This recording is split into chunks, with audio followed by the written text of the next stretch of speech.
membalik ke wayangan. Maka kemudian Rama dibantu oleh Laksmana adiknya ya. Ini kemudian melakukan penyerbuan, tidak mengambil kembali Sinta. Maka diketahui Alangka itu kerajaannya harus nyebrang laut dulu ya. Maka dibantu oleh pasukan Kera yang membuat jembatan sebenarnya ya. Yang kemudian dia diganggu oleh pasukannya Rahwana yang dia berupa dari monster-monster laut, Baruna namanya dalam bahasa pewayangan, Baruna. Kemudian akhirnya diceritakan Rama sampai berhasil menyeberang dan akhirnya epic ending cerita itu ya, Rama mampu mengalahkan ya. Ini yang kemudian menjadi legitimasi bahwa kemudian Prambanan itu adalah Hindu dan Hindunya adalah Brahma.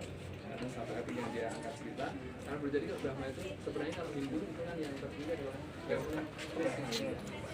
Biasanya tokoh mitologis adalah Rama Sinta.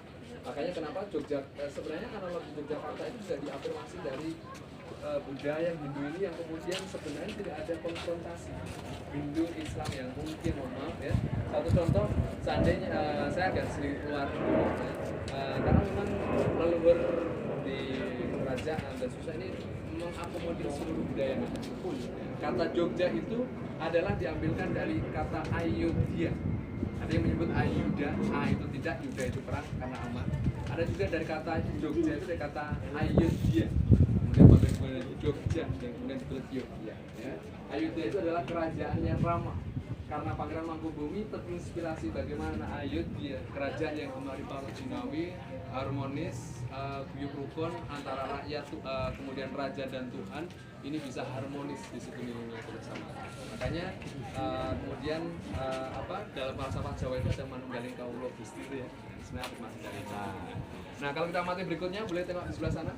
Ini yang kemudian saya tadi mengajak untuk kita berpikir sedikit ya, Mas ya, untuk kalau kita lihat ini kan kalau diukir bagaimana kemudian luar biasanya teknik yang digunakan sampai uliran rambutnya dia seperti kayak bikin kue ibu-ibu kemudian dikilin ini gitu, dipintir ya.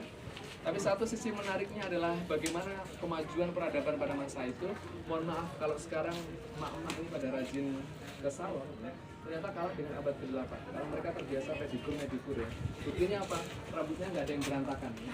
Coba dilihat ya. Nah, mereka rajin ke salon, nyisir dan sebagainya. Ya, serius ya. Ini Andrean. Nggak ada yang rambut acak-acakan ya, berarti dia ke salon. Ini adalah yang kemudian sampai nanti nyambung ke Candi Brahmana. Wisnu itu sudah mulai ada cerita tentang Brahmana. Kita bergerak mau ke Roro Jonggrang ya. Yuk, kita masuk ke Roro Jonggrang. Bandung Bondowosonya Pak Sidik. Udah ganti jadi Sukabumi. Kita masih ya. Tidak terang. Jelasin dulu kan lagi nih. Baru. Ini siapa? Ini siapa? Ini adalah Durga yang kalau yang palanya 4 itu siapa, Mas?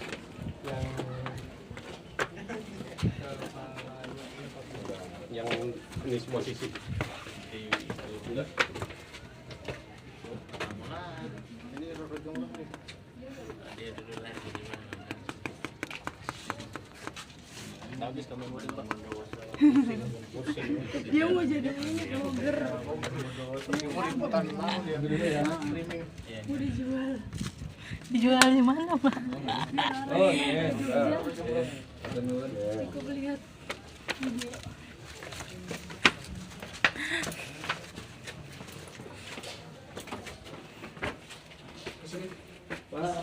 Oh, oke.